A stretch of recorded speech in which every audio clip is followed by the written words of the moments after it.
strange substance found by a southwest Arkansas man be part of a government test? Well, that's the question at the heart of a phenomenon called chemtrails, now getting widespread attention. Well, they say the government is dumping chemicals on us to control or manipulate the weather. And they say the unusual-looking jet trails in the sky are actually chemical-laden chemtrails. People say the government is up there in airplanes spraying all kinds of chemical to change or manipulate the weather, leaving what you see there, and they call that a chemtrail. So what I look up there and I think are contrails, you're telling me are chemtrails? Yes, that a contrail would be dissipated by now. And it's interesting, Dale and Christina, this is of interest not just in this country, but European countries and frankly all over the world. A lot of folks interested in it. Well, Dave, you mentioned that climatologists and others who study the atmosphere believe that they'd be able to surely spot any kind of signs of an ominous plot. Our journey started in San Diego, California, where thousands of scientists, engineers, policymakers, and journalists gathered for the American Association for the Advancement of Science Conference. One of the topics was the artificial manipulation of the Earth's climate, also called geoengineering. During the meeting, scientists spoke about the plausibility of implementing geoengineering campaigns throughout the world under the guise of preventing global warming. One widely accepted theory was to block the sun by spraying something into the atmosphere. When they were asked about existing aerosol programs, they stated clearly that no such programs have ever been implemented. But strangely, these proposals sounded exactly like what people around the world are claiming is already happening. When I found out that the American Association for the Advancement of Science was going to be held down here and the main body of topics would be on geoengineering, I had to come. I had to be in on this. I had to hear what these top climate change scientists had to say. As the other question about chemtrails and whether geoengineering is being deployed right now without our knowledge, I don't have any personal insight into that, other than to say that I've worked in government at pretty high levels in the White House and at state government. I'm personally skeptical of that, but obviously you never know what you don't know. Chemtrails. On the internet, they are cited as proof of the government creating clouds to combat global warming. They claim the American government, with the secret approval of the national government, is covertly using jet aircraft to spray population centres with aluminium, with barium and with strontium so as to reduce people's immunity and reduce the global population. I'm always a little bit suspicious because the government doesn't seem that capable to do something on such a large scale. That is not rain, that is not snow. Believe it or not, military aircraft flying through the region is dropping chaff. Small bits of aluminum, sometimes it's made of plastic or even italicized paper products, but it's used as an anti-radar issue, and obviously they're up there practicing. Now, they won't confirm that, but I was in the Marine Corps for many years, and I'll tell you right now, that's what it is. And what happens here, military jets, some come out of Key West Air Force Base, and they move off into the atmosphere, and they drop mylar strips. Some could be a little wider, some are small glass fibers that are coated in aluminum. And what the Air Force does is they take their military jets and they dump these out of the aircraft, they fall into the atmosphere, and some take as much to a day to fall down. This is inevitably military or something going on. The government, the Air Force, you see this kind of a pattern like this, you can rest assured there's something going on. They're actually little bitty magnetic and little bitty strips of, whether it's aluminum. It's a nuisance to you and I to determine what's real and what's not, but it looks like it is a life-saving operation there from the military. The apparent motive behind this conspiracy theory is one world government. Order, I cannot hear. Mr. Speaker, I want to assure the House that both my ministry and my colleague, the Minister of Health, who have received correspondence on this issue, that this conspiracy theory does not have an iota of truth, and that the trails observed from aircraft simply come from jet engines. Question number 9. Order. And I think what an appalling example it is of the new Foreign Affairs spokesperson for the Labour Party that she's spreading conspiracy theories about the United States government. I think the House has heard sufficient. It is called geoengineering, fighting global warming by putting a chemical dust in the atmosphere and reflecting harmful radiation back into space. We take geoengineering to mean deliberate, large-scale intervention in the Earth system. There are a variety of schemes that have been discussed for geoengineering. A classic example is injecting reflecting particles into Earth orbit. Nevertheless, there might be some good reasons to think about alumina. It turns out, first of all, there's been a lot of work on the environmental consequences of alumina in the stratosphere. The big deal really is that alumina has 4 times the volumetric rate of forcing for small particles as does sulfur. And that means you have 4 times less surface area for the same rate of forcing. And this is a much bigger deal. You'd have roughly 16 times less the coagulation rate. And that's the thing that really drives removal. So you could get away, we think, with much smaller mass fluxes. So that's why we see things like in the use aircraft patent from '89, they talk about aluminum. And that's why we're seeing in the surface water samples aluminum. And here's David Keith saying that aluminum has 4 times the reflective volume surface area. So they'd like us to think that we're talking about sulfur, but here they slipped up and let it out that aluminum is 4 times better to achieving their ends, and it sounds like it's going to be one they don't want us to know the effects of. The little picture is from a nanofabrication study, which shows you can make very high quality, and do this in just a jet in a very simple way, make high quality alumina particles just by spraying aluminum vapor out, which oxidizes. So it's certainly in principle possible to do that. There's a big literature that's already looked at that. And you could do that by either building new versions of these aircraft or even re-engineering existing aircraft. So there's some ideas of that. So you go to an engineering firm and you want this done. They don't say this is hard or unusual. They say, okay, yes, we could do it. Aerosol geoengineering looks like it is so cheap that the cost is basically not going to be an issue. That means that implementation decisions will be risk-to-risk decisions. The risk of doing it against the risk of not doing it. And it makes the problem of how we govern it fundamentally harder and different and novel. So I've told you that it's cheap to deliver materials to the stratosphere, and I'm convinced that's true. I don't think that will change. But I think the more we do research, the less easy this will look, the more complicated the environmental effects will look. And that's a good thing, because right now it looks too easy. So I think that if we do more research, we're likely to find out that it's harder and more complicated than we thought, and that the side effects are harder to manage. And that's a healthy outcome that will make it easier to do the management. Of course, the opposite reaction is possible. It's an empirical question, how people will actually react to knowledge about this. Another reaction is to say, if these crazy scientists are so concerned about putting CO2 in the atmosphere, they want to think about these things, then that might actually mean we should be more serious about the risks of CO2 in the atmosphere. And by the way, it's not really a moral hazard. It's more like free riding on our grandkids. And by the way, it's not really a moral hazard. It's more like free riding on our grandkids. Numerous air quality studies, including from CARB, California Air Quality Resource Board, have named submicron-sized particulates as being particularly harmful for human respiration. Through all the discussions today, I have not heard any mention of this fallout, and has this been studied, and also the effects of a highly reactive metal like aluminum on toxifying soils and waters? The question is, what would be the effects of these materials on human health if they came down into the stratosphere, in particular small particles and aluminum? So the collaborators of mine working on the aerosol scheme are actually folks from Carnegie Mellon who focused on human health impacts. And while we haven't published it, that was the very first thing we did, was do the order of magnitude calculation in level pencil and paper, but with an expert on human health impacts about whether there could be an issue.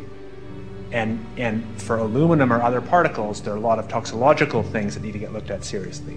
But if you're just thinking about the sheer number of particles and the human health impact of small particles, the answer is, well, we haven't published it. That was the first thing we looked at with some of the leading experts who do epidemiological research on human health impacts, and it's not even close to being an issue. Clarify, so 10 megatons of aluminum dumped into the atmosphere would have no human health impact. So let me be more careful here.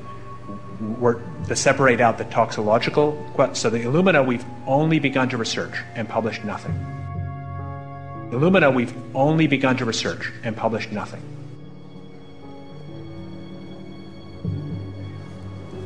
Dane looked at him and he said, so you're telling me that spraying 10 to 20 megatons of aluminum, as you said, would have no human health effects? He took a deep breath and he swallowed and he said, let me be more careful here.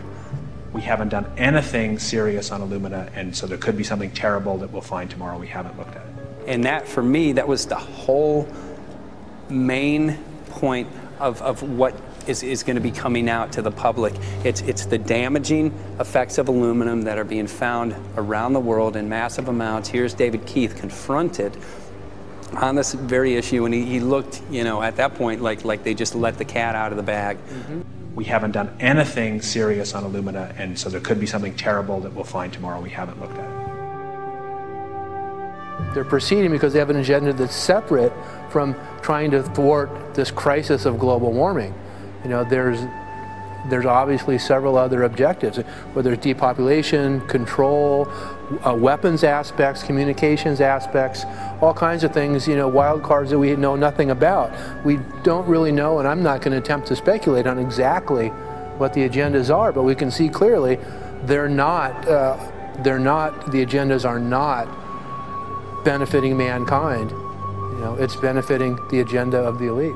And so I think the question is, how do you draw the line between some activity that is allowed and doesn't need global governance and activities that do require global governance? Dr. John Holdren has agreed to serve as Assistant to the President for Science and Technology and Director of the White House Office of Science and Technology Policy. I look forward to his wise counsel in the years ahead. My personal opinion is that we have to keep geoengineering on the table. We have to look at it very carefully because we might get desperate enough to want to use it. So what would we do if in year 2040 or 2060 there's a severe climate crisis, say widespread famines or Greenland sliding suddenly into the ocean? That the only plausible way in which we could start the Earth cooling this century is to directly intervene in the climate system, say by putting particles in the stratosphere. We do stuff in the stratosphere all the time, of course, and so it's not as though the stratosphere is absolutely pristine. But you don't want to have people going off and doing things that involve large radiative forcings or go on for extended periods, or for that matter provide lots of reactive surfaces that could result in significant ozone destruction. You know, maybe I'm putting a particle into the atmosphere because I'm trying to make money, or maybe I'm putting a particle into the atmosphere because I'm engaging in scientific research and trying to understand cloud physics, or maybe I'm putting this particle into the atmosphere because I'm trying to make it rain locally to seed a cloud and get more snow on our ski slopes. And this obviously raises all kinds of questions. It's hugely risky. It will likely negatively impact some people, but we might find ourselves in a situation where those risks seem worth taking. One of the things that really shocked me was in one of the breakouts they had the benefits of these programs and then the risks. Now the benefits, the one thing that was stated was the just cooling the planet. You know, some of the risks were ozone depletion, droughts in Africa and Asia. I got to tell you, I came away from this experience after listening to these scientists for 4 days of symposiums, really concerned because it's clear now that they are justifying, rationalizing, and looking to legitimize some really, really horrible impacts, further impacts on our environment. And they're basically formulating the sales strategy and the implementation and oversight strategy and the funding strategy. After San Diego, I was shocked by the programs that had been proposed. I decided to write about it. That night when I finished, I sent the article to an online publication with my email address attached. When I woke up the next morning, my inbox was flooded with responses from around the world. Why? Because I had just broken the story on aluminum in geoengineering models, which I had no clue at the time that very few people knew about.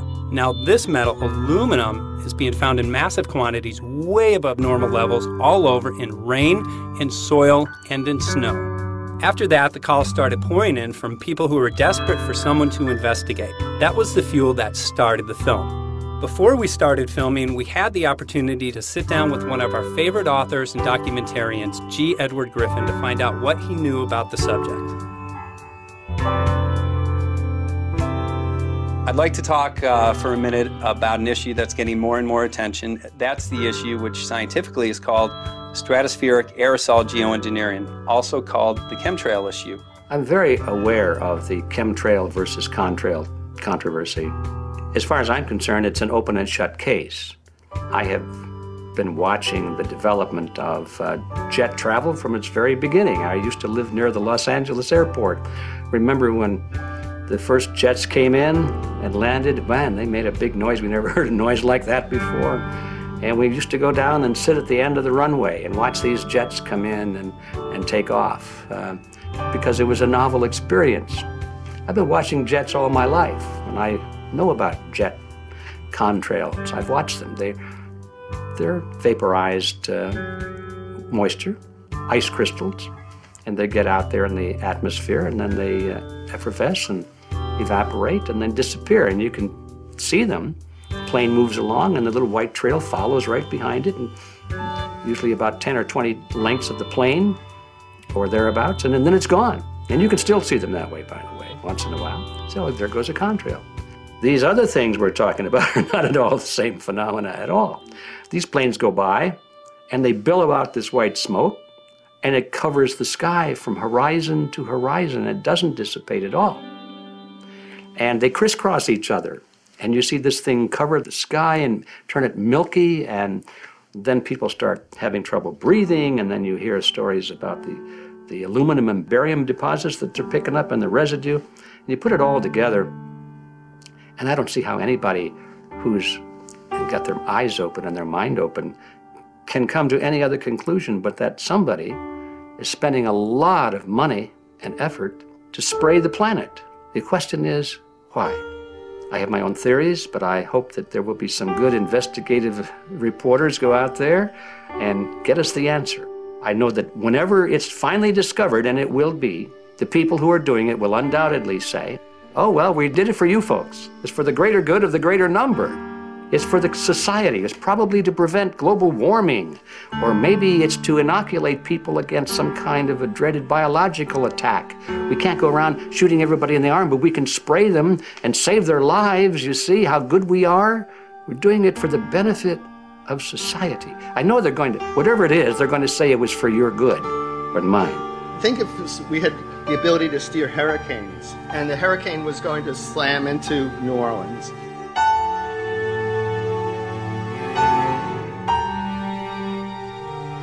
And let's say you could steer it so it would hit Mississippi instead, where for 100, that means I would be willing to more or less kill 18 Mississippians to save 1,800 New Orleanians. And if you do that knowingly, are you murdering those 100 people? And there's all kinds of equity issues there. Now, also, we might be wrong about our steering, and if we didn't do the research right, maybe our steering would intensify Katrina and even kill more people in New Orleans. And so this question of how do you develop the confidence to know that your intervention will reduce overall damage, and then how do you deal with the understanding that you might be damaging some people who wouldn't have been damaged before while saving people overall? The spraying appears to be mostly in NATO countries. I've seen it here in the United States, I've seen it in England, I've seen it in Scotland, I've seen it in Canada, and I've had reports from people who live in France. There's a grouping, there's a political grouping here of some sort. It's international in scope. It's not just an American phenomenon, it's international. And anybody that wants to investigate that, I think, has to take that fact into consideration. They're going to find a political grouping and a political motive here. But in my humble opinion, it's not in your good or mine at all. I don't know what it is, but we'll soon find out.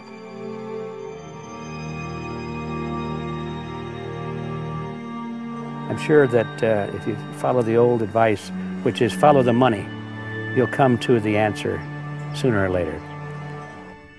Soon we realized that we all shared the same need to get this information out there, to share with the public, to let people know what is being done. Ed felt so passionately about the issue, he offered to help us. Well, the main thing now, since it looks like the budget is going to be met, is to get it done well.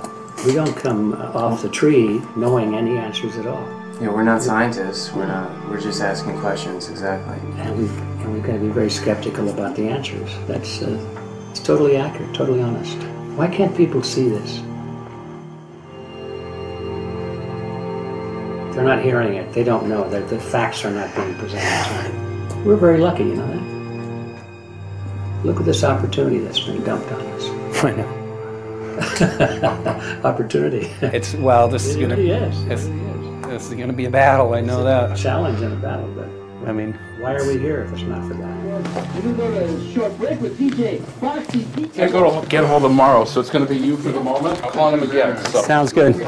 I saw the sky crisscross with chemtrails, and I can't remember if it was in LA or if I was on the road, but I had looked up one day and I thought, look at that. That's not the flight path, man. That was a grid, a regular grid over the city, and I couldn't believe my eyes. Milky white clouds. And, you know, it all seems very obvious, and now the evidence of what we have on the ground with the aluminum, the barium, strontium, and with what we see in the patents and what the geoengineers say are going to happen, I mean, for the everyday Joe, this is a slam dunk. This is a very delicate moment for the powers that be, because they're taking a covered-up operation like the tropospheric aerosol program, or chemtrails, Project Icarus, whatever, it's had many names over the years, and they're making it overt into a geoengineering scientific shield to deflect sunlight, because global warming's out of hand. So at this very moment, the belly of the beast is right above us with no armor. Whether people believe in chemtrails or not, the geoengineering should be scary enough. And when people learn about geoengineering, chemtrails will then become apparent because they're the same. So you're talking about a global conspiracy here then? Geoengineers propose doing this on a global level. Off to Redding, California. Guess this is the second step after the 8 AF meeting. We'll see what we find.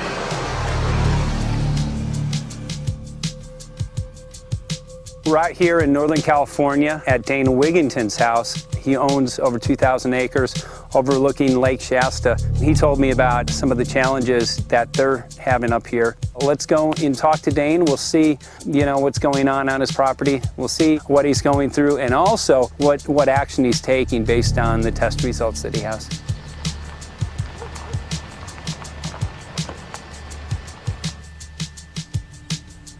As you know, I have a background in the energy fields. I worked in the first solar plants in the continental U.S. in the early 80s. My home was on the cover of the world's largest renewable energy magazine, so this is my background. My goal has been to alert the public there is a mountain of toxic material falling on us, period. Before about 5 years ago, our skies were typically blue, and now you see it's covered with lines and haze. And virtually nothing you see on the horizon, nothing you see in the sky above us is a natural cloud. I mean, it is virtually all the remnants of these aircraft lines that you see fanning out, spreading into clouds, artificial clouds. But the sky is a very dirty look to it. There's not the white cloud blue sky that we had only a few years ago, but it looks like there's some sort of massive industrial activity or forest fires burning over there, and we see that typically every night. You see even down to ground level, the clarity drops off significantly, and we don't see that except for the days when we have these long, lingering trails that spread and cover the whole sky, and on certain days you can see these trails actually dropping vertically like a veil.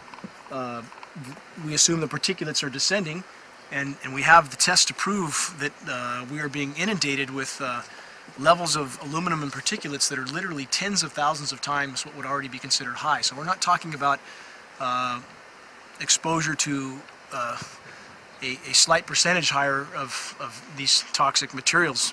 We're talking about quantities, for example, off the side of Mount Shasta. If you can pan back, that's a landmark in Northern California, considered to be a pristine water source.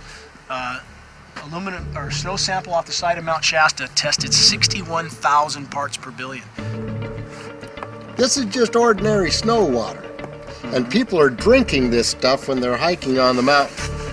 And remember, government action is required at 1,000. This is 61 times over the government limit, and our hikers are drinking this poisonous water on Mount Shasta Mountain itself. God. Barium, 83. Strontium, 383. So this summer, the people climbing are drinking poison. Basically. I certainly wouldn't want to drink 61,000 micrograms per liter of aluminum. And again, we've already seen in 5 years soil pHs in this area that have escalated 10 to 12 times, and we can prove that conclusively. Well, this is not speculation. We can prove conclusively that these metals have been in the rain. We have duplicate samples. Bachelor of Science in Forestry, International School of Forestry at Missoula. Master's in Zoology, specialized in aquatics. And 35 years with the U.S. Forest Service as a wildlife biologist. And before that, several years with the USDA Soil Conservation Service as a soil conservationist. Also have run the botany programs, range and grazing programs. And I continue that today. Right now I do a lot of master gardener consultation work. When I started this garden back in about 2005 or so, the pH here was 5.5, 5.6. This is the old soil survey of the county. You can look at the page right here. This is my soil right here. It's a Dietz 125, 126 here at my house. And here, the soil reaction pH should be between 4.5 and 6.0. And over there in the pure mud, it's even a little darker. It's 6.8 right there. And what can this do to plant life and ecosystems? Well, you haul one of these things out and you start looking at the little things that are crawling around the soil. A lot of times they aren't there anymore. The little soil arthropods that you can barely see on a microscope, you can actually see movement with this. Little tiny macroscopic, look like little moving pieces of dust. Those start to go away. They're not gone entirely, but they start to go away. This is black oak acorns. You know, this is pieces of cedar wood. You know, come on, folks. This should be very acid, and I'm getting 10 times higher than expected. And there's something really wrong here. But you can see all those reports, lots of them. Have over 20 reports here. Well, at least 20. I'd say it'd be closer to 30. All revealing dangerous amounts of aluminum and barium. You know, the science is there that something funny is happening. And the naysayers say, well, so what? Isn't neutral good? Well, no, neutral's not good. Neutral is not good. If your soil is supposed to be 5.6, it should stay 5.6 if you want the forest to be healthy. And if you want to grow a good garden, you have to keep your pH around 6.0, 6.5. I think that we just need to wake up and just look at what's happening, because we can't just ignore it, because it's going to get worse and worse if we just keep ignoring it and pushing it away like, oh, that's nothing. There was mason jars, and they were brand new, sterilized, and that's what we catch the rain in. And then there was a HEPA filter that we tested the air with. Okay, so you caught rain and then you basically filtered air. What did you find? Aluminum and barium. Here's another test that's revealing 375,000 parts per million aluminum, barium at 3,090, and strontium at 345. Yeah, that's from a lined pond.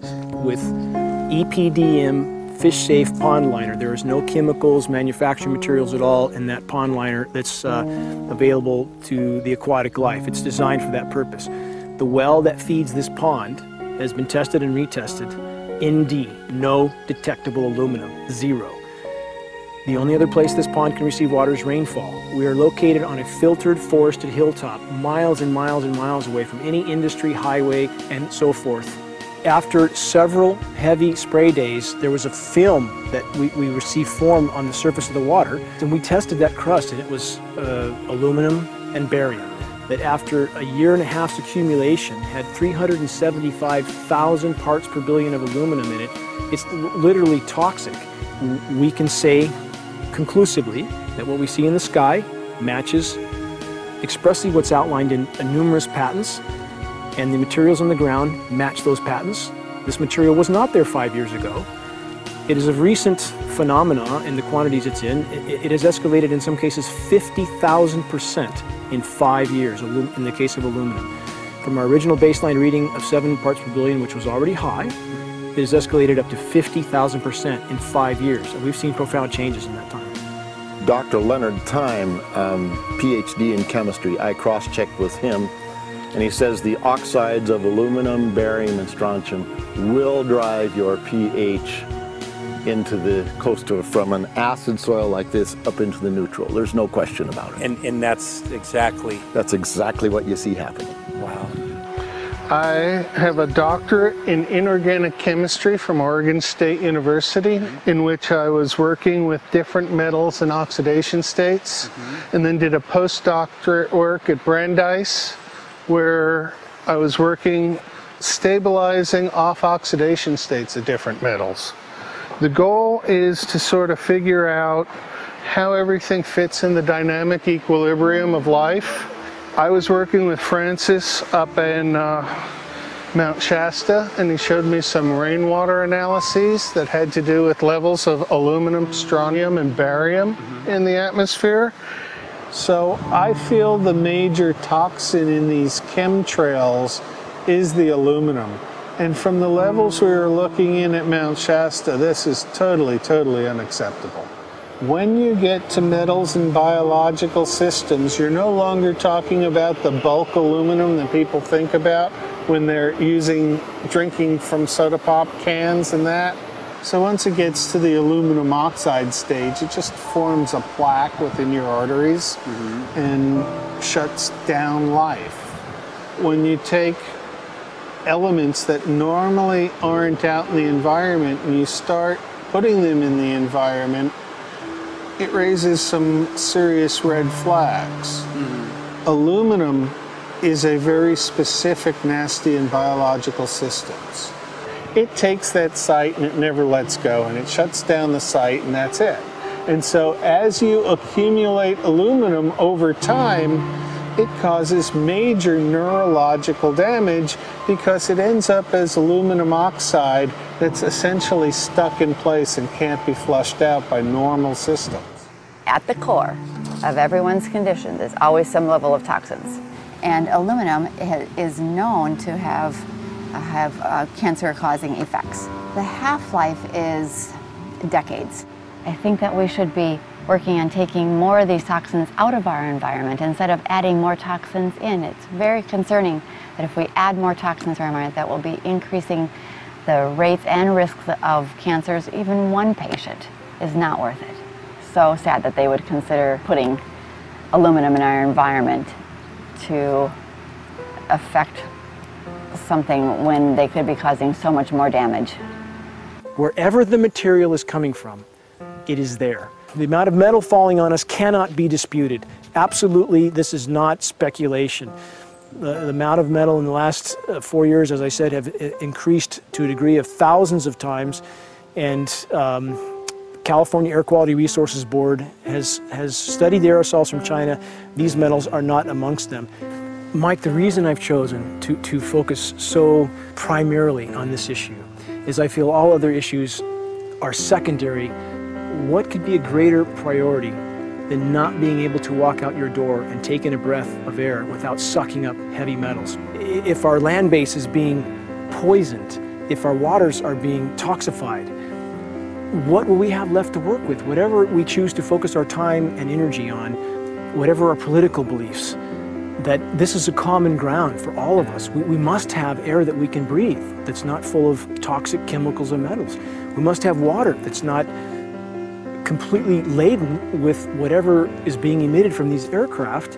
And if people stopped to consider that the atmosphere is as thin as a layer of paint on a basketball, it is an extremely thin layer that allows life to exist on this planet, to simply treat it as a physics lab and experiment with it until it is broken beyond repair is folly of unbelievable proportion. And if people understood that this sort of experimentation not only is going on, but has been going on for a very, very long time. Going back 50 years, there's been countless climate manipulation, weather modification programs that the vast majority of the public is completely unaware of.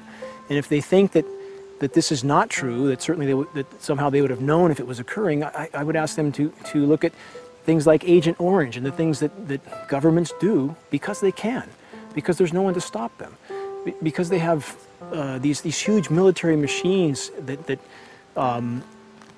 want to control everything. And in fact, the government's own document, perhaps you may have seen, it's available to any online, is called Owning the Weather, an express goal of our government, and not just our government. He told the Associated Press that the American government has created weather tampering techniques so that the New World Order will be able to starve millions of Americans and to control the rest. There is weather control techniques. Number one, the entire patents on the equipment. Number two, Senator Claiborne Pell's complete statement and story of his own that not only does it exist, but that we even utilize it as far back as the Vietnam War. Well, Murph, we're going to do what we can. Let's see what we can do. You got the scientists behind you. The scientists are with you, so at least this scientist is with you. I may not have $1 million budget, but I've got enough to show that something's dreadfully wrong. You got it. All right. So Arizona will be this Monday, the 21st. Senator Johnson up in Show Low. So we're going to be in the car a long time.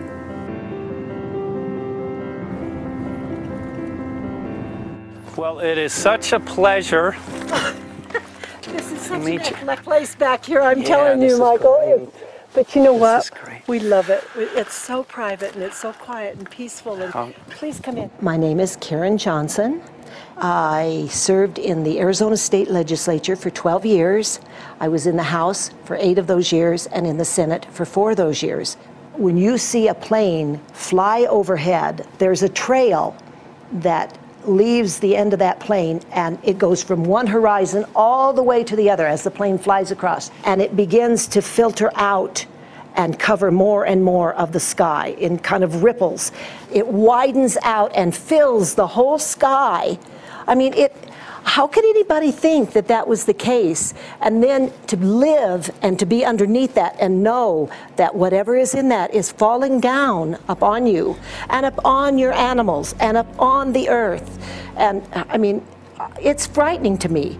And if people don't start really waking up and facing the fact that we've got people that are doing terrible things to us, and we had better wake up and fight back now. I mean, I'm the mom of 11 kids. I've got 35 grandkids. I mean, I've got a stake in this. I care about what is going to be left for my children. I care about it, and I'm extremely worried about what is going to be left to them.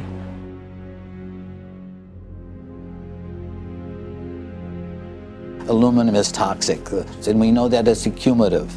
And we know that we're getting more. So we're absorbing it in the air, we're drinking it in our water, so we are accumulating more. So the thought of more aluminum being dispersed in our environment in the way that you mentioned is very frightening to us and very disturbing to us.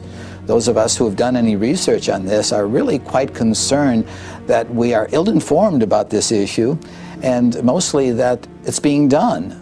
Aluminum is toxic. We know that it is. We can debate as to the amount of toxicity that is going to be disturbing the body, but as far as really accepting the fact that it's accumulative, it's synergistic, then we have to conclude that it's not a good idea to put it in our atmosphere, especially when we know we're getting increased amounts, and especially since we know that the scientific communities around the world are pointing a finger at the heavy metal toxicities, at the toxicities that we're absorbing in the day-to-day food that we eat and the air that we breathe. The concern is off the charts about why is this happening? Why is this being allowed to be sprayed continually all over the United States, all over the world? Who is paying for this? I mean, the incidence of Alzheimer's has just skyrocketed, which evidently has to do with an accumulation of aluminum in the brain cells. I mean, I think almost every family has been touched by a member as they get older having Alzheimer's. And it's a horrible disease. And to say that, well, this just came because people drank soda pop out of aluminum cans, you know, when my father passed away with Alzheimer's and he didn't ever drink soda pop, you know, that explanation doesn't ring true with me. And so I'm wondering, how much did this chemtrail spraying back in the Illinois area affect him? Aluminum and fine metal is an accelerant. A friend who's a firefighter up in Pine, Arizona for 20 or 30 years says that the wildfires now that they're fighting are way beyond anything they've seen before in intensity. And when you look at the air samples and you see the fine particles of aluminum, which is very flammable, and magnesium settling on the trees, this is causing unprecedented savage wildfire. But if you look at this, you can see these are parts per million. They sent this to me, and I just found this to be extremely interesting because we should have like 2 parts per million of aluminum in our air. And this is saying that there's 39,000 parts of aluminum. That's astronomical. Barium is high. I mean, these are way off the charts of what people should be breathing or what's coming down on them. And, you know, if people wonder why their health is deteriorating, why they're having to go to emergency rooms, why they can't breathe, you know, why they're getting Alzheimer's, this has been planned. We have elites, I don't know what you want to call them, one worlders, Illuminati, I don't, whatever you want to call them. But with these people that don't care about the average person. They only care about themselves, their greed, their power, and if they eliminate, you know, 2/3, 3/4 of us from the planet, so much for the better for them, because then they don't have so many people to have to herd around and worry about. So this is a lot what this is about, and this is very, very alarming and scary. I mean, where is this stuff coming from, and why? Why is this kind of stuff being put out there? You know, I've heard different explanations about, oh, we need to cool the planet, all this and that. But if people are up there trying to cool the planet, why do they need all this kind of stuff in it? The explanations just never have really rang very true. And as I'm setting up the equipment, she looked at me and she said, all these trees here are dying. And I said, what? She says, all these trees in here are dying. So I thought, well, I'm going to test for aluminum, because that's one of the key things in the programs that we're talking about, and titanium. And I took some of this bark sample and tested it, and it came back positive with aluminum and titanium. Then I started traveling around California, noticing the same thing. In Lake Tahoe, there was a lot of the same type of bark, all through Sacramento area and Davis. Just about everywhere I went, I was noticing this silver white bark. What I think is happening is these chemicals are getting down and destroying the roots. And then as they come up, they're going out into the bark. Those 2 right there are the ones that are just, it just hurts so bad to see these 2, because look how old and big they are. We probably lost 40 trees right here on our 10 acres. Every week, every other weekend, we'd see another tree that was beginning to die. And I mean, it's just so sad, we just cry. And to think that that might have something to do with it, along with their other explanations, would really, really frost me. Every time you lose a tree, you know, it's not good, it's just sad.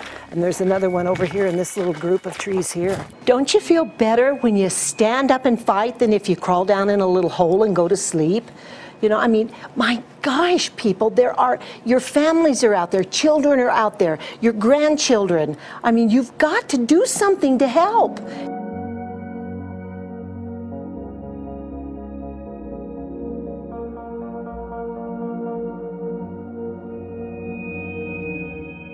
My greatest hope is to get people to question. And hey, if they don't wake up while we're there, I'm hoping to plant some seeds. We're going to the most beautiful place on the planet, Hawaii, to see what's going on, collect some data.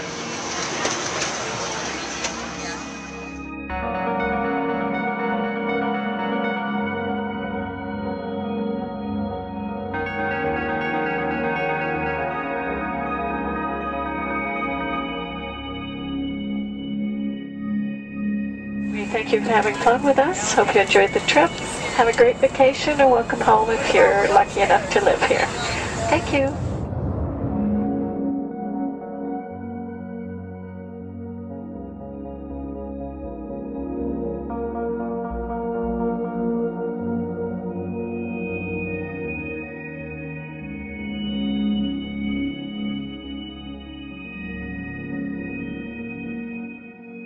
The whole valley's off the grid, so it's either solar, wind, or generators.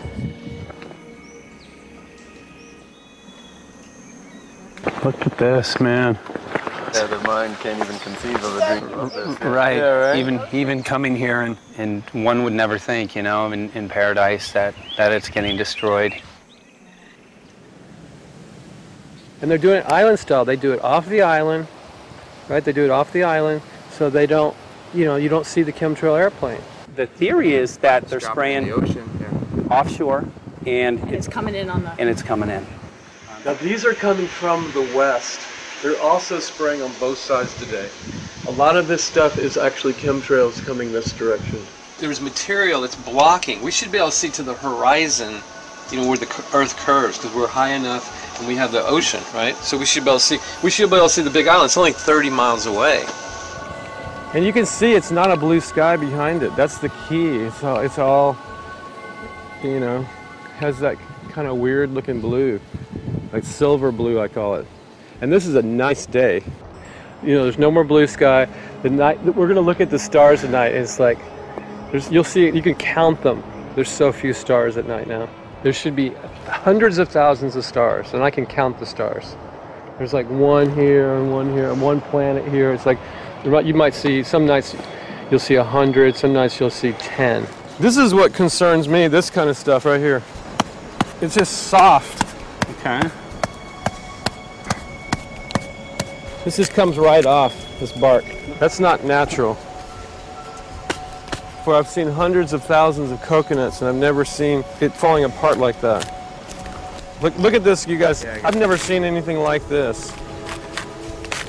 I used to trim trees all the time in the Big Island. I've never seen anything like that. That's why I'm concerned. Not an easy task that you have here on the island. I could see the skepticism because it is so far beyond anybody's reality. It's amazing. It's just amazing to try to look through somebody else's eyes. Like my eyes, I can see this, so it's like night and day. And other people, it's just the illusion is just so deep. What do you think would happen if everybody awakened to what was going on and what the plans were of geoengineers? I think they'd have a revolution in Hawaii. If people really understood what was going on. What's your concern for, I know that you love the land here. What's your concern about the chemtrails? Well, that we won't be able to live here and grow our own food. And that our health is going to be compromised. Do you think it already has been? Yes. And the thing is that they're doing it every day here, every day. So it's hammering, micro doses every day. And then, of course, it's getting in the environment, and of course, it's weakening the plants. And it takes a couple years for this to actually weaken the plant. So we're asking for GMO taro. We're asking for GMO papaya because we can't grow our natural seeds. We can't be sustainable. We can't truly, you know, be here as God created us to be. So my friend convinced me to do a hair analysis on my daughter. So we went ahead and cut close to her scalp and got some really recently grown hair and sent it in. I was just sure that my daughter's hair was going to be so clean with the lifestyle that we live. And lo and behold, it came back and her levels were really high in aluminum. This is the chart here. This is the reference range, and this is where my daughter is. 23.1. Aluminum. The skies are covered with a white mist, and I look up at night anymore and I don't see the deep, dense stars that I used to, and I can't help but think this obviously has something to do with my daughter's health. I don't know where else these heavy metals are coming from. Yeah, I mean, look how old she is. Yeah. She's been isolated here. Here, and she's... Here. Anybody looking at the situation would be like, this is paradise. This child should be like superhuman. Organic farm. And here you are getting all this heavy metal stuff. And she has highest level aluminum on the chart. Never had a vaccine either. Folks, these people are playing God. They are playing God. They're manipulating the weather and they're spraying stuff into the sky. They are trying to geoengineer everything, including your plants and trees and your ocean. Well, tonight, we're just hoping that instead of not looking at it, you start looking into it, because I really believe from the bottom of my heart that we are in a real crisis. I really do. They are proposing dumping 10 to 20 million tons of aluminum into the upper atmosphere. What does aluminum do? It changes the pH of soils, which is toxic to plant life. Also, it's very toxic to human health. Are they doing it? Well, let me tell you about my experience and what we found.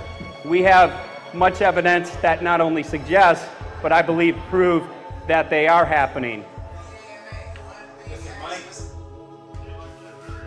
Jeff, what's going on? And as I promised, we're joined right now by a very special guest, Michael J. Murphy, currently on location in Hawaii. He's working on a documentary film called What in the World Are They Spraying? Michael, welcome to the program. Great to speak with you today.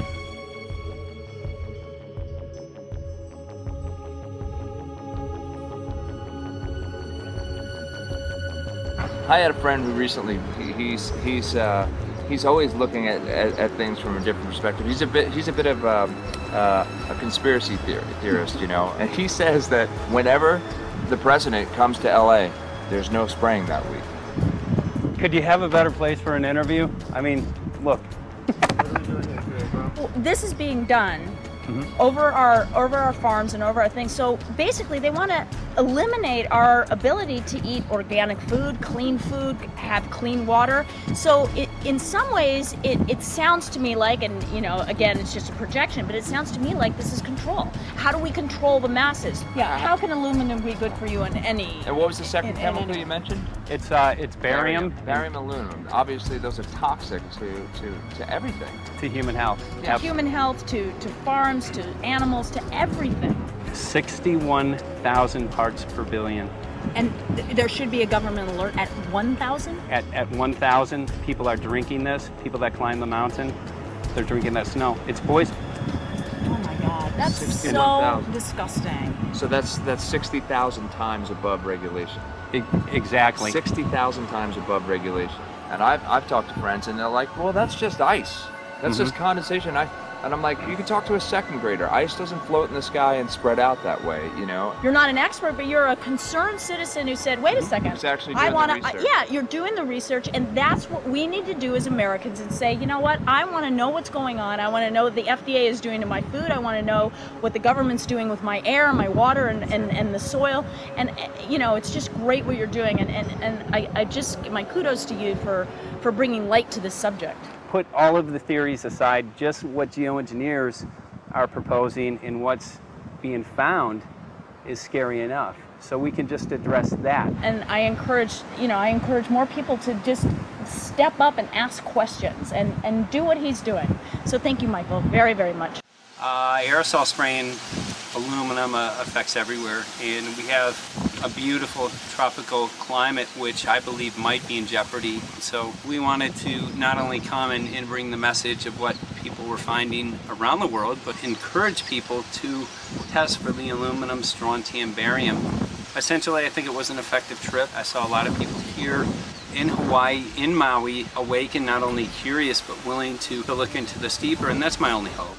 This is one of the boldest moves, I think, from Ed Griffin yet. This is the taboo topic that nobody's supposed to talk about, and that is aerosol spraying. Now, we've got tons of documented proof of errant aerosol spraying. It just blows my mind that the whole essence of humanity has always been to look up into the sky and ask why. Though there are no limitations, there's endless space, an endless universe. Now, in the 21st century, we're not allowed to do that. Anyone who looks up and sees the giant grids and the X's in the sky that weren't part of our existence until just a decade or two ago is somehow called a kook. And the people that are the best and biggest proponents for the revolution and for liberty, they don't want you to talk about it because you could discredit them. It seems to be an industry that's being built up to milk the taxpayers by undergoing some kind of a giant global spraying program to make all kinds of money on the project, and they don't seem to care really what effect it has. They're not trying to experiment to see if humans can survive it or anything like that. They just want to get this stuff up.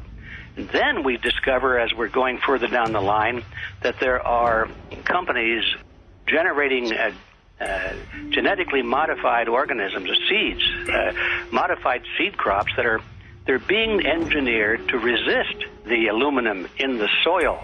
And a lot of crops won't grow in that. And so now, after they've messed up the soil, all the farmers were going to have to go back and buy seeds that have been genetically engineered to resist the aluminum that have been put into the soil. And all of a sudden, mankind is completely dependent upon these companies like Monsanto and other giant agricultural firms. You can't even grow natural seeds anymore. And we're looking at that. It's a shocking thing. I hope we don't find that that's true.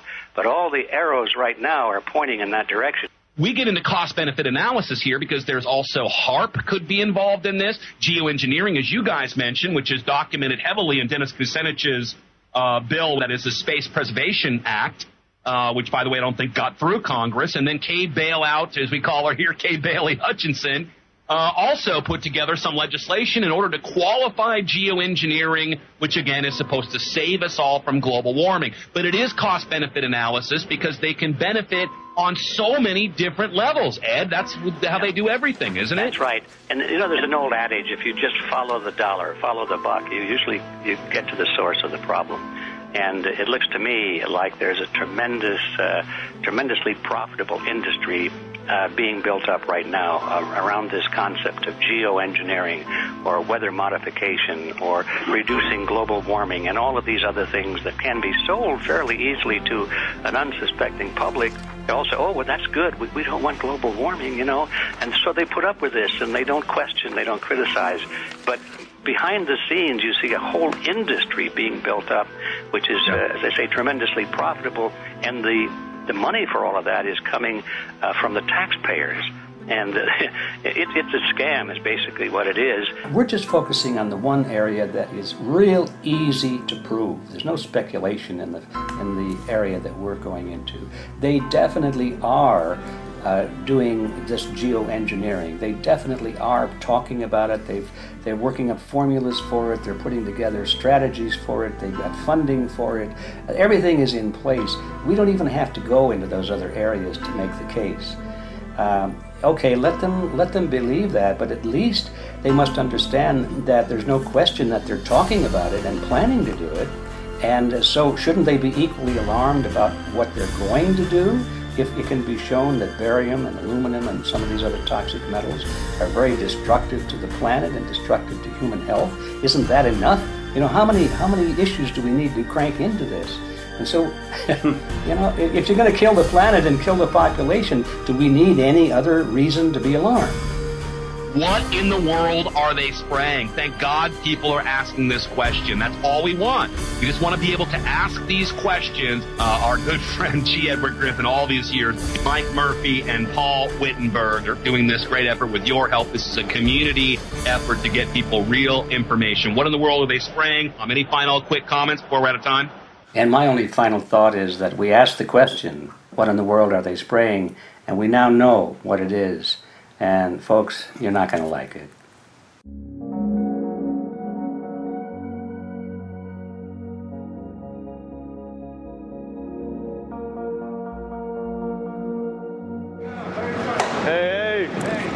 I'm Peter Vreken. I'm from Belgium. I'm 54 years old. I can't believe it myself. I'm a very happy and grateful person. We are doing the job the police or the Justice Department or the Environmental Department should have been doing. And it's really essential that it's going to be a grassroots revolution. I think so. God is on our side because we are not fighting against, but for. Yes, we're fighting for. I was in the council for about 25 years and also a period as the mayor. So from that moment on, 10 years ago, everything started to change. I start to get a picture of what is really going on. And it became crystal clear to me that we, humankind, have been manipulated and dominated and exploited for centuries. So, and this chemtrail phenomenon made me angry because I was so helpless. You can decide what food you're gonna eat, whether you're gonna smoke, what water you're gonna drink, what kind of life you're gonna lead, but not with this phenomenon. Then you are just a victim. It's only a game. And there have to be good guys, and there have to be bad guys.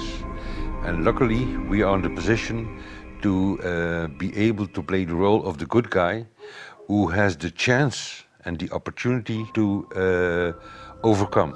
3 days that we shared with them, my heart just dropped because it was such a beautiful way to live and such a peaceful way to live. I left thinking, what's this going to be like in 10 years? Is everything going to be killed off on their property? And if it is, how are they going to get their food source? Are they going to have to take a class, you know, and get certified by company XYZ? And what are the requirements for that? And that really is the end of freedom. I'm concerned about that. I definitely, I really am. Yeah. I learned to say everything is now as it has to be now. And everything is going to be okay. It's going to be all right. It's going to be okay. Yes.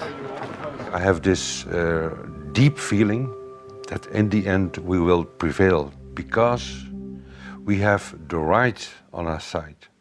The cosmos is helping us. And I have this strong feeling that we are being supported by entities and by forces we can't even imagine.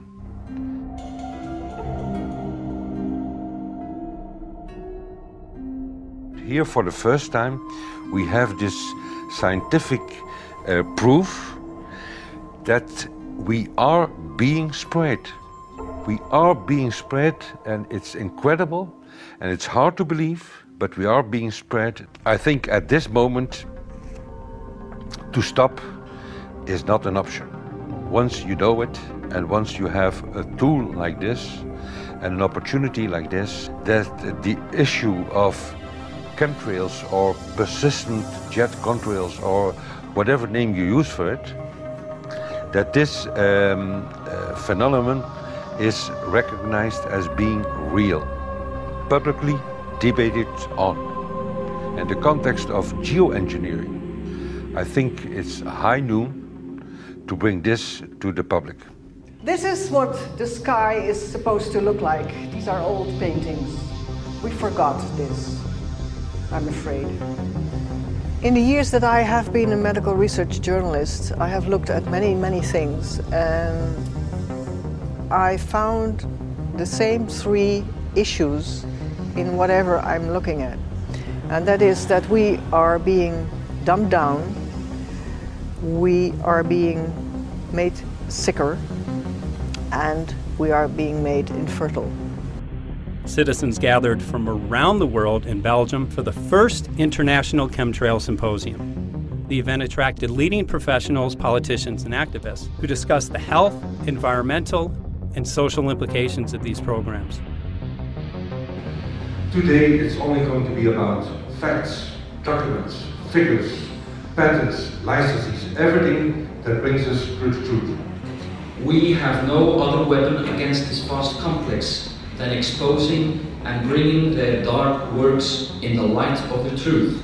We have the hope that by our efforts, more and more people will become aware of the fact that we are deceived by our leaders. So today, we, as a family, join forces with the people who publicly made known to the world that chemtrails are not a conspiracy theory, but a conspiracy fact. From the Technische Universiteit Delft in the Netherlands. Ladies and gentlemen, please welcome Koen Vermeeren.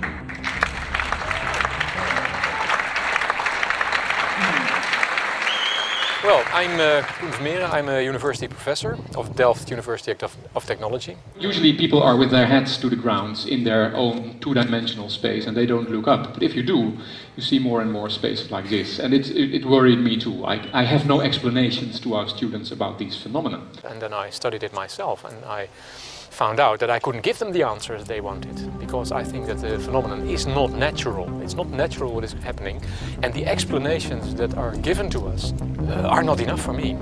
If you look at them from a scientific point of view, the first thing a scientist does is trying to explain something. Because I'm smart and my students are not as smart yet, so I have to give them answers to questions. But if you ask most scientists honestly, they cannot answer all your questions. If people are using climate control over our heads, I want to know about it. I want to know the consequences, I want to know the health impact, I want to know everything. I need, as a teacher in my university, to give answers to my students. And they have good questions. And I don't have the answers, and I want to know. Excellent. And we should discuss this.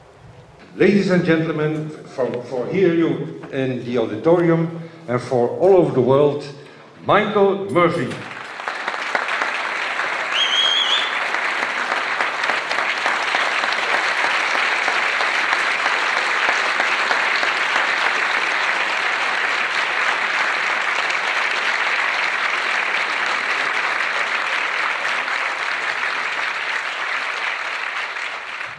Well, thank you very much. It's definitely an honor to be here in Belgium. The people who are in power control everything. They control the markets, they control us. Now they're even controlling the weather. And they can use that for warfare applications. The one thing that they cannot control is what God had originally made, and that's natural organic seeds. This is called the Hegelian dialect. It's called problem, reaction, solution. The problem here is massive amounts of aluminum, things starting to die. The solution is company X that says, hey man, you're not getting yields on your crop. Everything's dying. But I got the solution, I got a seed that will grow in this environment. The only problem is, now you have to start buying from me. We're a little concerned that maybe part of this agenda could be to kill off anything that's natural and organic and re-engineer it with aluminum-resistant GMO seeds. Many may know we just got back from a week of filming in Hawaii, and it was an incredible trip. A big concern for the people there is they're beginning to see softening of the coconut trees. But their concern is that these programs may again be part of a broader agenda to destroy anything that's natural and organic, so that the corporate redesigned GMO foods might be the only source of food for people. I didn't anticipate so many people, young and old, who are interested in this phenomenon and are concerned about it. And I especially liked the address that the young girl gave today. Only 17 and already making an address to the audience. That is, well, incredible. My name is Sofia Xenidis. I am 17 years old. It is quite scary to know that the air we breathe is not what it's supposed to be. That the food we eat and the water we drink contain traces of those substances which are sprayed out over all of us, as though we were being poisoned like insects. The feeling that this is causing me are feelings of deep anger and rage. I don't want to be poisoned, I don't want to be infected with cancer, and I'm just so angry that this global poisoning can be going on such a massive scale, and not enough is being done to stop this crime. A clear answer to one question. Are we being sprayed? Have we been sprayed? And is it their intention to spray again and again? What are we going to do about it? How are we going to deal with it? How are we going to stop it? I know the answer. There is only one person who can stop it. And you know it. You are. You are the person, the one you have been waiting for. We are magnificent, beautiful, godlike, divine human beings. Ladies and gentlemen, sisters and brothers, in this auditorium and in the whole world, thank you so very much for being present with us. And for now, please enjoy this anthem.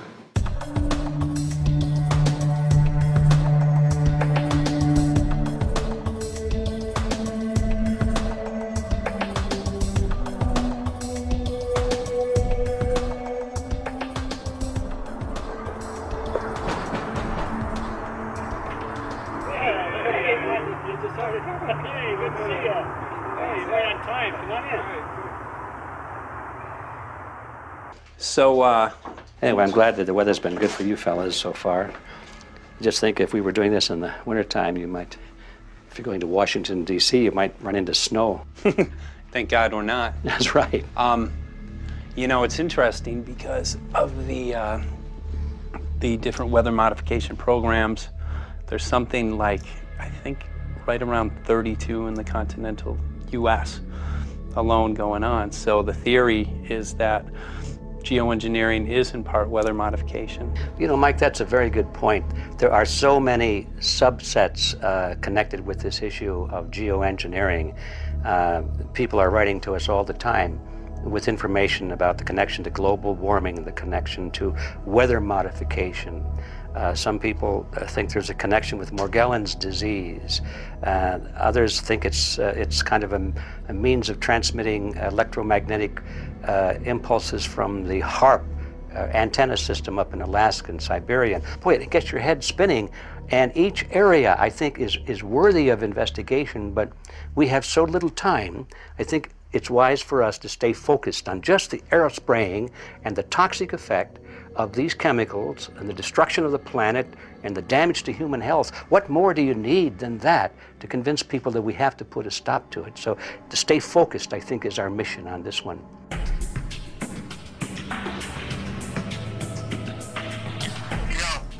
Jeremy, we had an idea. We know that you know the political system real well. Our idea was this: we have a ton of data and information that we've collected throughout our travels, and you know, we really think a good way to end the film would be addressing this to elected officials, some of the senators. So we were wondering this, if you might be able to come and kind of help us out and perhaps show us the way in how to get this done politically. But it sounds like a really good idea, and I'm also going to get to, in terms of researching who it is that we should really focus on talking to about this. At the very least, if we could make it impossible for them to claim that they don't know at this point, we can strip away their plausible deniability that they haven't heard of the data that points to geoengineering stratospheric aerosol operation already going on. At the very least, it should be very interesting to go to District of Criminality and put some people on alert. Yeah, you have a lot of enemies in Washington. That's where all the power comes together and the money, you know. So there are people there, I'm sure, that just don't want us to do this job. But I'm glad you're going, and you'll find out.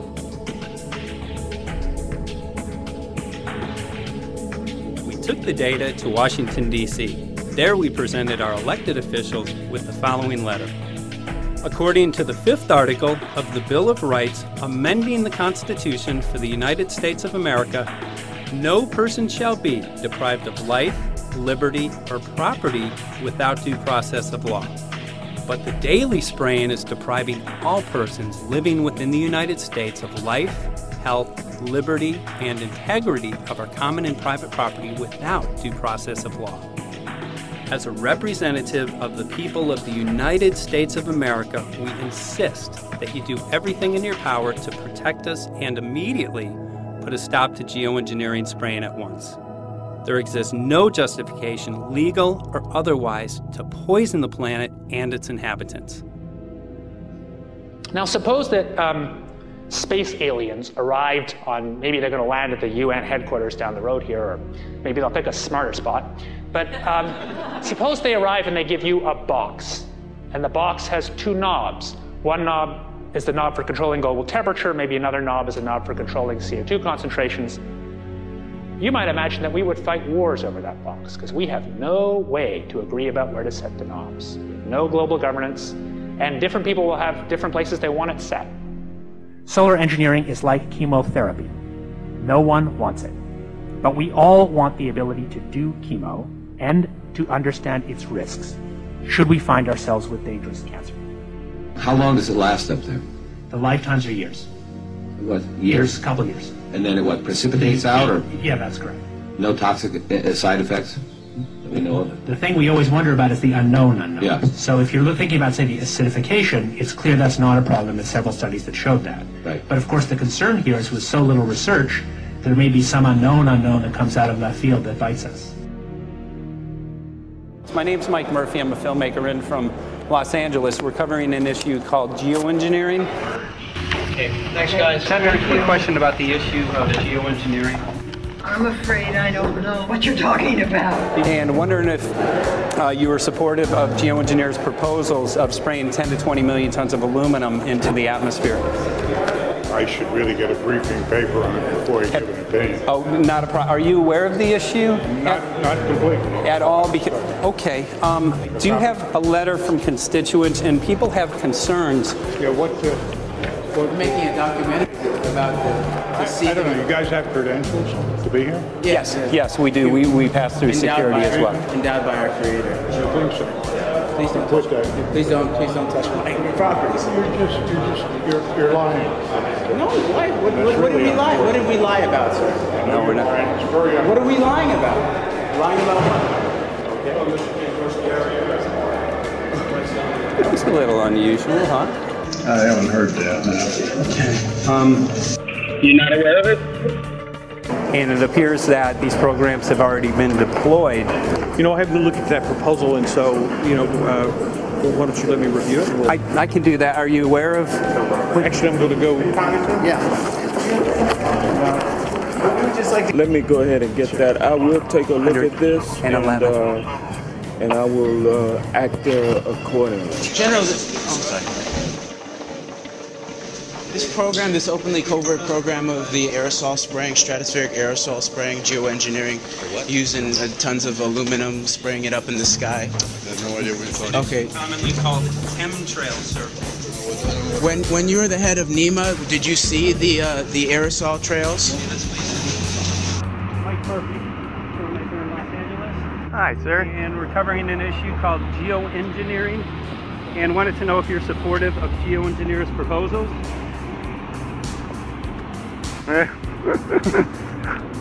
Congressman?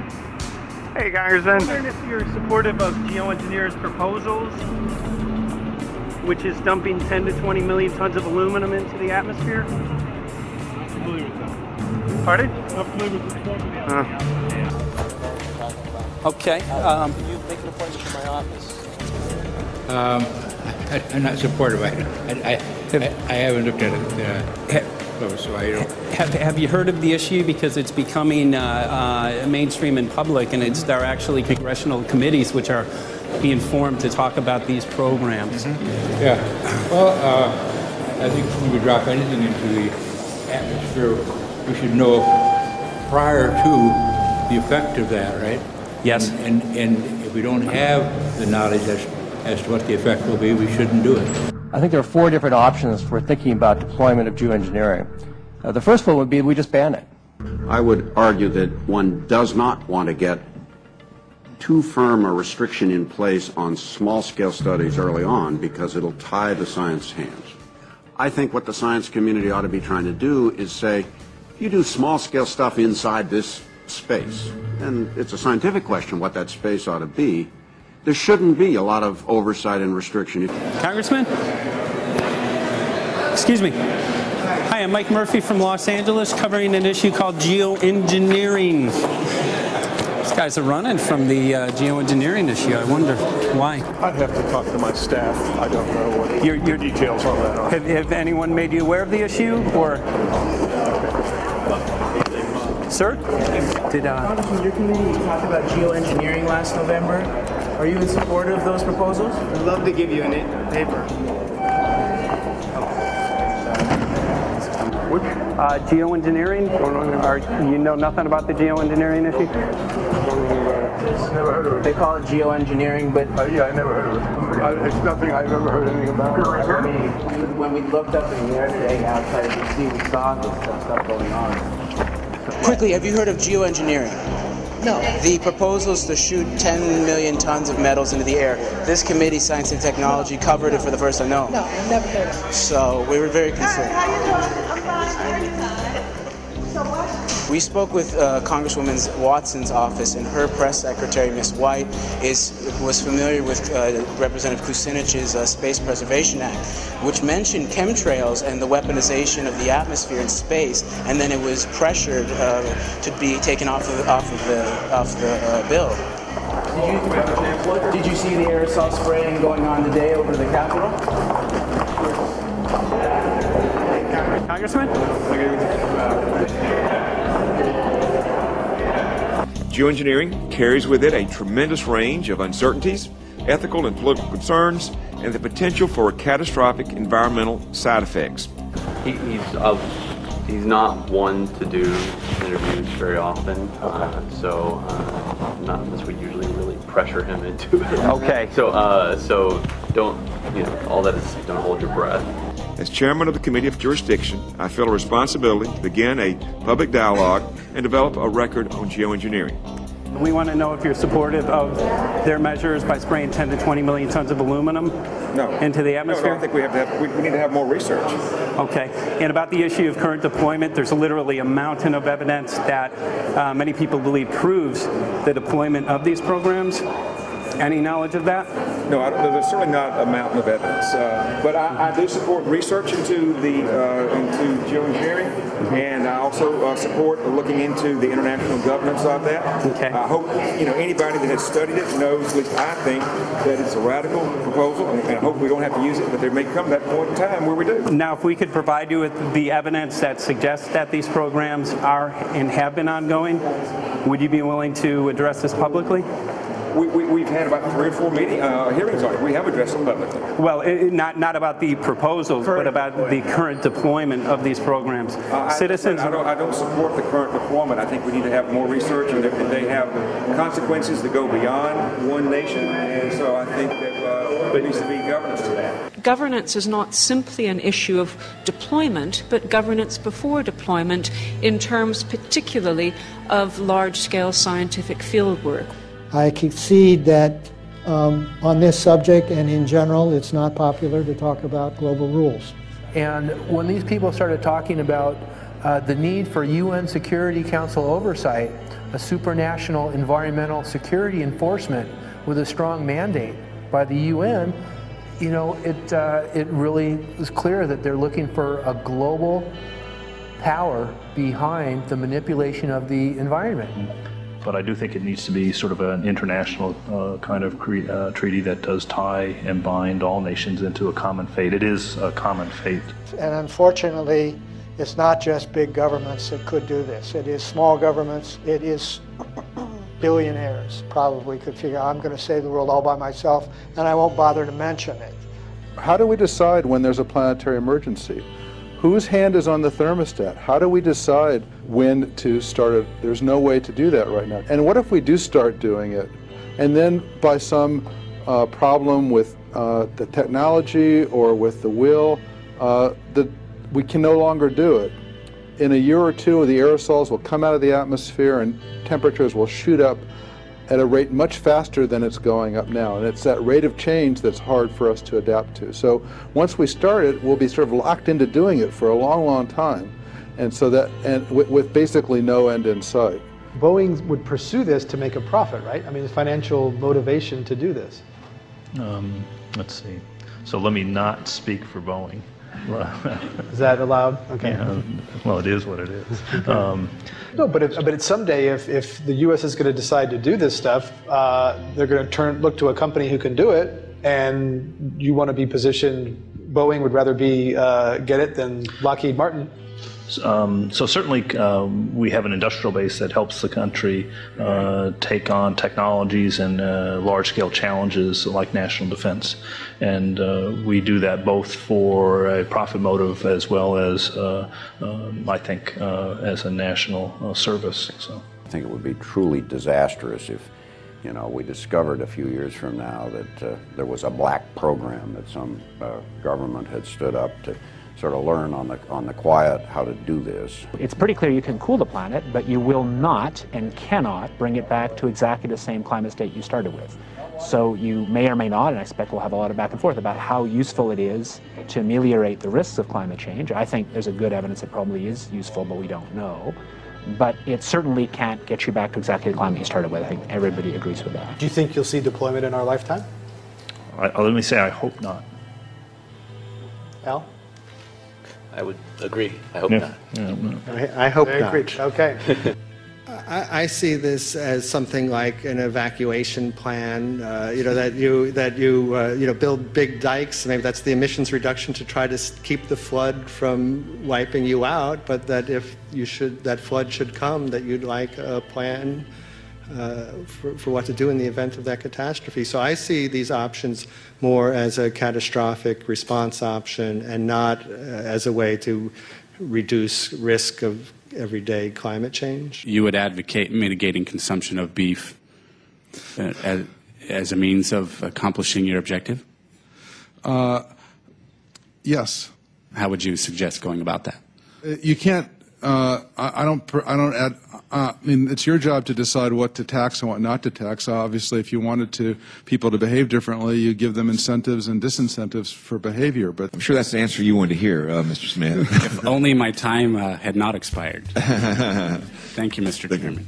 Because there's literally aluminum and barium contamination found around the world, believed to be from these programs. Like, look, today over the Capitol looks like they're deploying some type of aerosol. Did you see it? No, I didn't, but good to see you. In a James Bond scenario, some rogue rich guy puts some airplanes in the air and seeds the clouds. What is to prevent that? I'd be glad to talk. Just call our office. We'd be glad to talk. Okay, are you aware of the issue?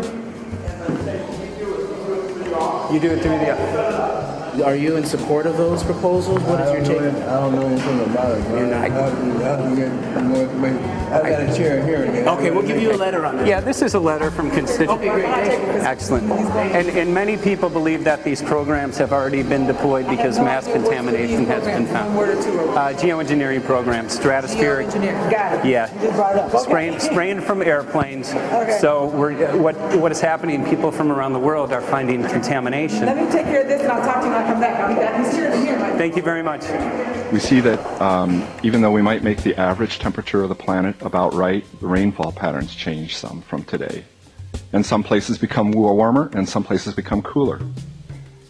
So there are going to be winners and losers in this geoengineering activity if we were to do it. But nevertheless, as David has said, there are reasons why we might consider doing it. Many people are deeply concerned about it because of the toxicity of aluminum, and it has been addressed to Congress in various committees. Would you take a look at a letter from some of your constituents addressing the concerns? Excuse me if I go. Okay. Can I give you a letter from constituents? Are you aware of their proposals of dumping? Gotcha. Thanks. Well, I'm not familiar with it, so I don't know what they're doing. Okay. Well, geoengineers are proposing just that, dumping aluminum and barium into the atmosphere. Why would they do that? Aluminum's a precious metal we can use. Well, the stated goal is to actually cool the planet. However, there's a... Sounds strange. Right, exactly. So they're proposing dumping these metals into the air to block the sun, essentially. We're here to just find out what members of Congress are I hope we would have a strong hearing on that before we decide to do I would hope so. And there's plenty of evidence that not only suggests that these programs have been deployed, because we're finding contamination of aluminum and barium on the rain, snow, and soil. Okay, thank you. Thank you. LA County has seen 200% increase of Alzheimer's over the last decade. Tons of ground and water samples showing high levels of aluminum all around our state.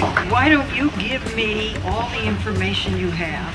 I have some very good people I will assign it to. Okay. And if you get it to Mr. Lavelle, we will He's get got it my to card the and right... send me an email and we'll take a look at it. We'll be in touch. We are Okay. investigating this, and there's literally a mountain of evidence that suggests that these Okay, programs are move going that on. mountain over to us. You Let got us it. take a look at it. And look up, Thank keep you. looking up into the sky, and you'll see some of it. Oh, okay. You will. You can All see right. the aerosols being sprayed out of airplanes quite a bit. Okay. So thank you. Yeah, the future of humanity is definitely dependent on it. So we're counting on people like yourself to take some proactive steps. So thank you very much, guys. You're very welcome. Appreciate Thank it. you. Thank you. Right.